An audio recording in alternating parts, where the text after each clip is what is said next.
Bonjour Babacar et bonjour à tous. À la une, présumé détournement de 94 milliards de francs à la direction des domaines, la commission d'enquête de l'Assemblée nationale en conférence de presse ce matin pour les conclusions officielles. Une trentaine de personnes ont été auditionnées dans ce dossier. La mort du chef de village de Toubacouta plonge les populations dans une colère noire. Elle dénonce la longue détention préventive de l'homme qui était âgé de 85 ans. Seni Sané avait été arrêté dans le cadre de l'enquête sur les tragiques événements de Bofa Bayotte. 4 étudiants ont été exclus de l'université Gaston Berger de Saint-Louis et 14 autres relaxés au bénéfice du doute. Une décision du conseil de discipline suite aux actes de vandalisme perpétrés dans le bureau du recteur en avril dernier. Les étudiants, eux, disent attendre le procès verbal d'exclusion. Affaire des 94 milliards de francs CFA qui auraient été détournés à la direction des domaines. Selon la presse de ce jour, l'ex-directeur Mamour Diallo a été lavé de tout soupçon. Mais retenez que la commission d'enquête de l'Assemblée nationale va livrer les résultats aujourd'hui à travers une conférence de presse. Une trentaine de personnes ont été auditionnées dans ce dossier. La commission est dirigée par le député socialiste Cheikh Diop.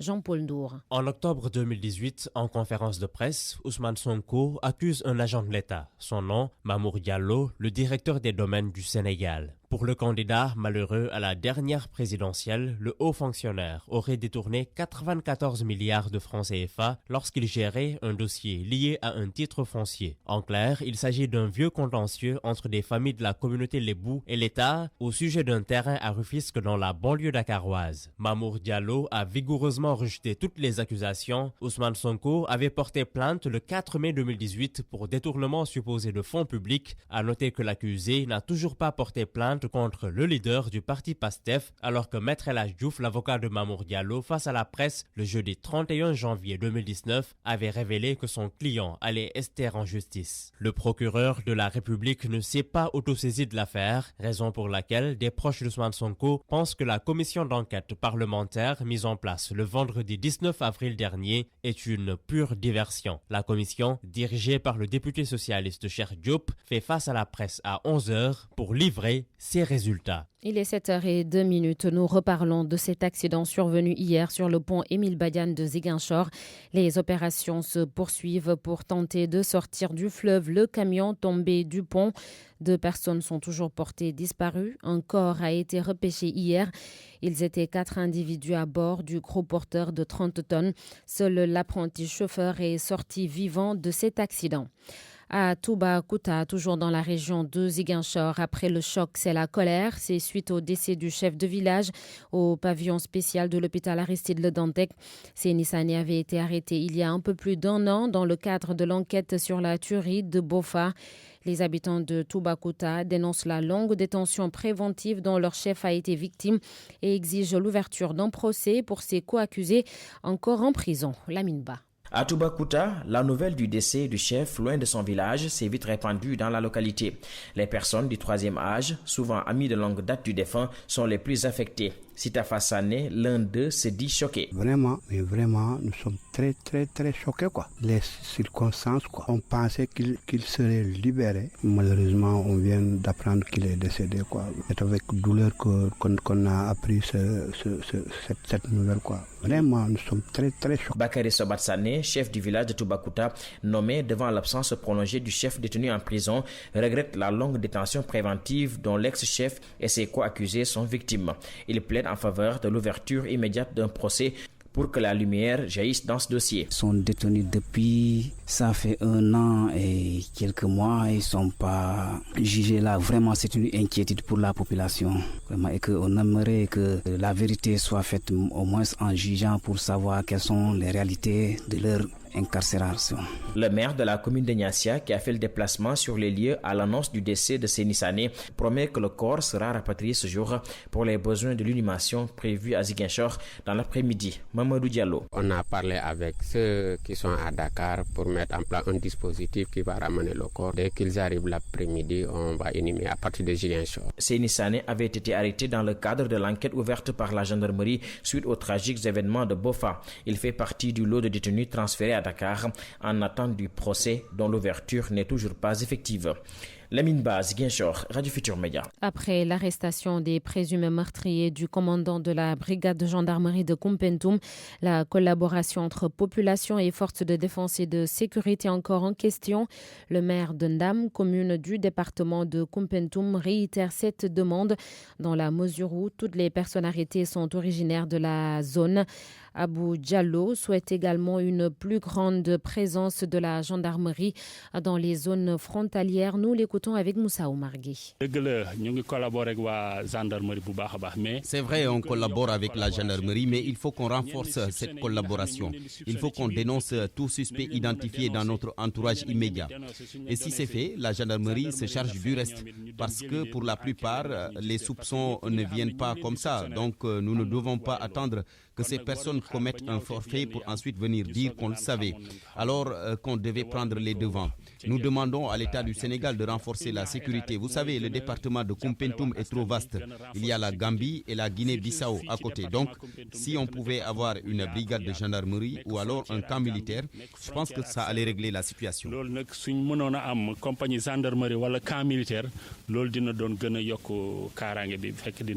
Des propos traduits par Barthélémy Ngom. Ils sont 4 étudiants à être exclus de l'université Gaston Berger de Saint-Louis.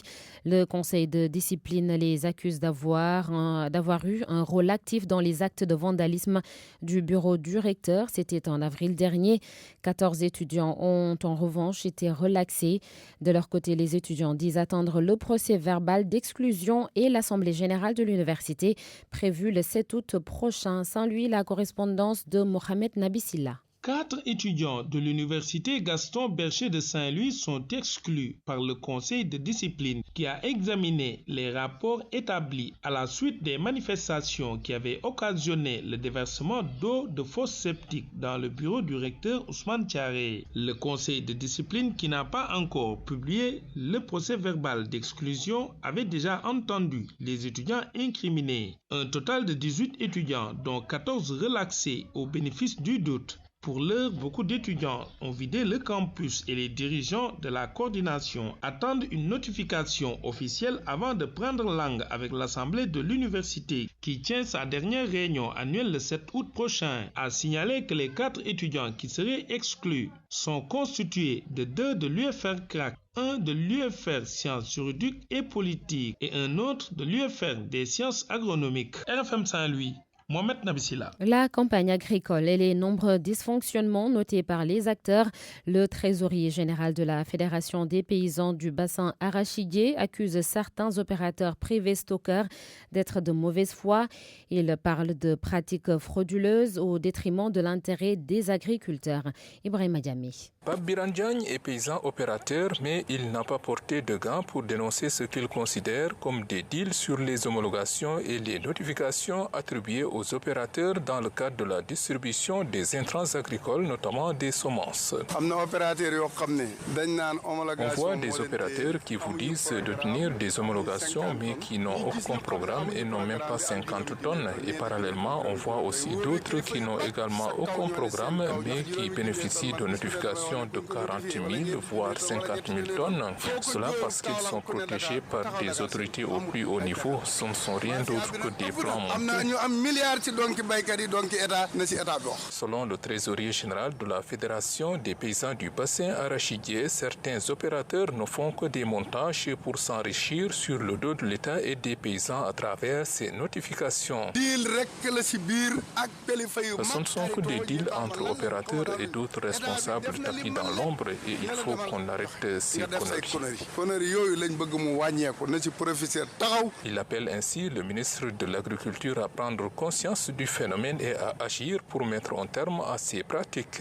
On attend du ministre qu'il mette fin à cela. Certains opérateurs nous parlent de semences certifiées alors qu'il n'en est rien du tout. J'en ai vu dans ma localité des OPS qui ont acheté des graines sur place et les ont vendues sous forme de semences sur place tout en clamant au effort que ce sont des semences certifiées. Ça, il faut qu'on règle ce problème. La balle est ainsi donc dans le camp du ministre de l'Agriculture qui était récemment à Kaolack pour recueillir des prières chez les chefs religieux. Cette fois-ci, il est appelé à descendre sur le terrain pour en avoir le cœur net.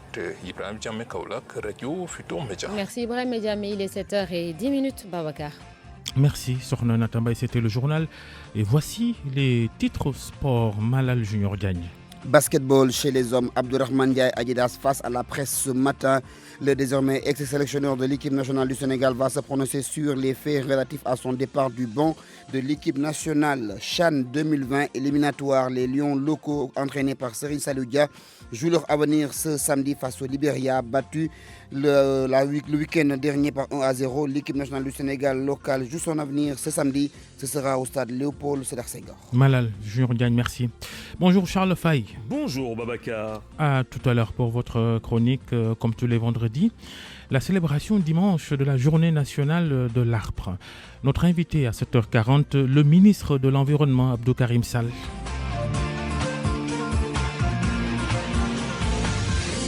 7h11, bon début de journée à tous. Et voici le rendez-vous avec Anna Rocha, c'est la culture sur RFM Matin. Bonjour à tous, c'est l'événement culturel de ce vendredi, l'avant-première officielle du film Atlantique de Mati Diop, ce soir au Grand Théâtre de Dakar. Hier déjà, les journalistes ont eu le privilège de regarder ce long métrage auréolé du Grand Prix du Festival de Cannes 2019.